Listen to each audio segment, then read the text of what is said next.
In this video, I'm going to show you how to play Battle Blocks Sengoku 2nd edition. It's going to be a nice quick video, and my intention here is to give you an overview of how the game works, and that will help you decide whether or not this is something that you fancy trying. So what we can see in front of us here is the basic materials needed to play. So I've got a basic felt mat. I've got one of my armies of blocks. Obviously you will need two.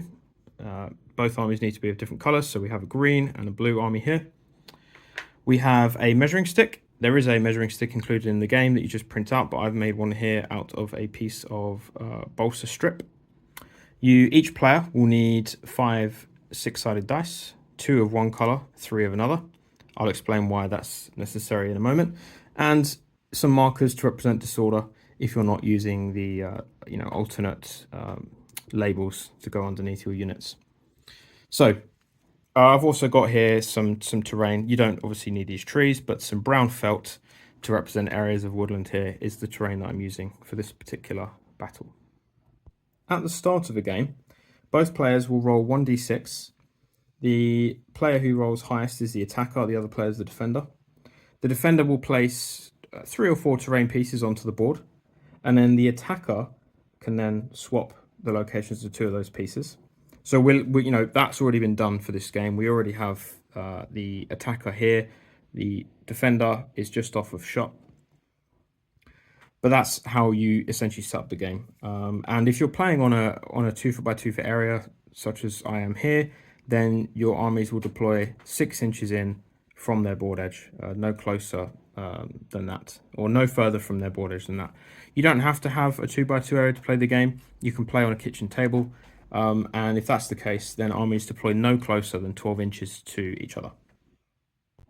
So to go through a basic overview of how a turn works, essentially the first phase of a turn is the initiative phase. In the initiative phase, both players roll 2d6. So here we have the blue player has rolled a 12 and the green player has rolled an 11, both very high rolls. I wish I could roll like that all the time. So that means that the blue player, the defender in this scenario, will be activating and moving their units first, and the attacker will be going last. Now, because the defender rolled highest, that means that he has to move his units first, and then I will move mine afterwards. So as the armies have only just deployed, the blue player has moved his units forwards, and now that means that I move mine. Now, the reason why we have 2 different colours of dice is because the dice that you roll for initiative are kept on the table, and that shows you how many command points you have to spend. Now, because the blue player rolled 12 and I rolled 11, or the green player rolled 11, that means that the blue player wins the initiative, but both players will roll. Both players have 12 command points to spend. So that means I can move all of my units, essentially. I've got 12 units. Units in the open can move 3 inches, so I might want to move these guys forwards a bit. We'll say I'm going to have like a forward vanguard. I've got my flanks protected here by the woods. We'll move a 4th unit, and let's say I want to move these 2 units over here. What we'll do is move them forwards, and what you need to do is pivot to rotate in the direction that you're moving. Then they have to move in a straight line, and they cannot move at the end of their movement. Now, as I'm entering woodland here, that counts as rough ground. It means I can't move my full 3 inches in a turn where my unit is moving into rough ground. So I'm limited to 2-inch movement there.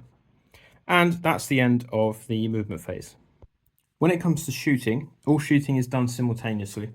So both players will look at all of their units, and any units that are within range. Range is 2 inches. So in this example, this unit here, we'll move him forward slightly. Let's move these forward a bit more so I can give you an example of how this works. We have 2 inches there. All of these units can shoot at one another. Now, there is a rule that you need to shoot at the closest unit to you. So, for example, both of these units here will need to shoot at this guy. I'm not going to go through the whole shooting phase. I'll just show you how shooting works. So, shooting simultaneous. It doesn't matter what order you do them in. All damage is accounted for at the end of the phase. So we'll say these 2 units here are going to shoot at each other. So the blue player rolls 2d6 for shooting. There's no modifiers because they're not in cover. Hitting on 4s. So the blue unit here has scored 1 hit. And the green unit has scored 1 hit as well with a 4 and a 1. I realize I knocked that over. So we have 1 hit each. That essentially puts a disorder marker on each of those units as they've scored some hits. We'll do another example just so you can see how it works. So these 2 units here will be shooting at each other. Blue player rolls and gets 2 hits. Green player rolls, gets 1 hit. So 1 hit on the blue. Now, the first hit that you take causes disorder. The second hit, in this example, means that you retreat. So this unit here is going to take a disorder and then move and retreat 1 inch away from the enemy. Now, the only reason I'm doing this right now is because of the example, but as I said a moment ago, all damage is done simultaneously.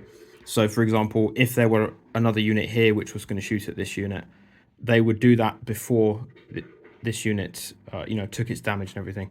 That means that there is a chance you could lose a unit in the shooting phase. The way damage works in the game is first hit causes disorder, second hit causes a retreat, and if a unit that has retreated takes another hit in the same combat phase, then that unit is destroyed. So it is possible to destroy a unit from shooting, but only if they're already disordered when you shoot at them.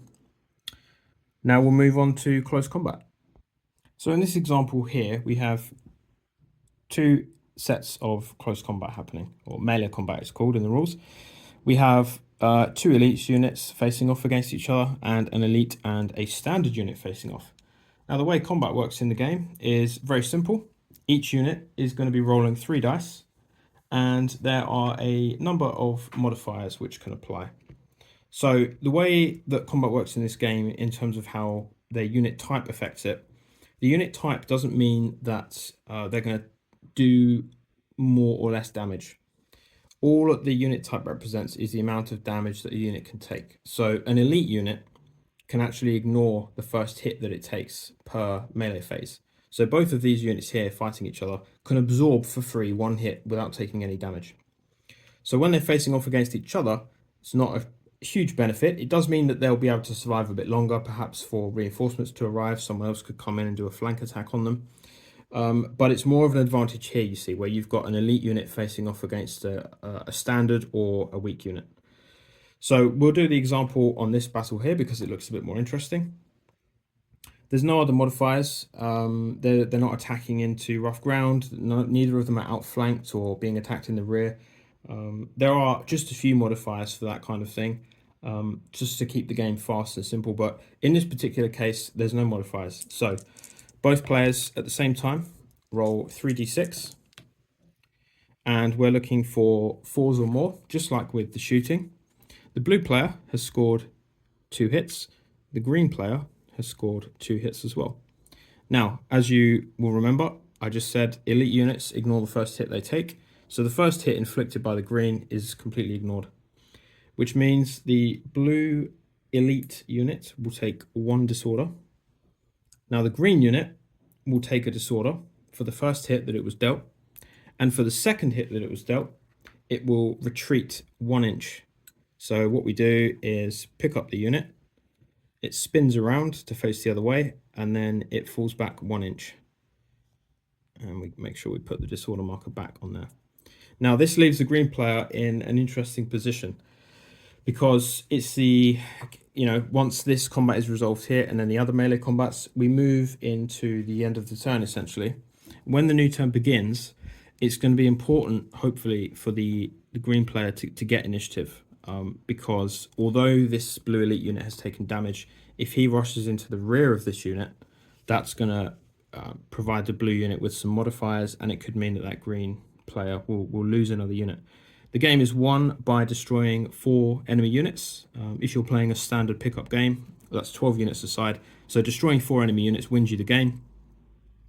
But there are historical scenarios as part of the game which add different victory conditions that are based a lot more on the historical battle that's being represented. There's some special rules as well for these units here having duels with each other. These guys here represent your heroes, your leaders essentially of your armies. So there's a nice amount there to play around with, but the game is nice and simple. I've taken you through essentially, the main phases of the game.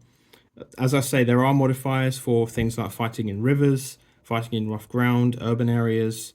There's rules for shooting over friendly units because, you can see on the images here that they do have firearms.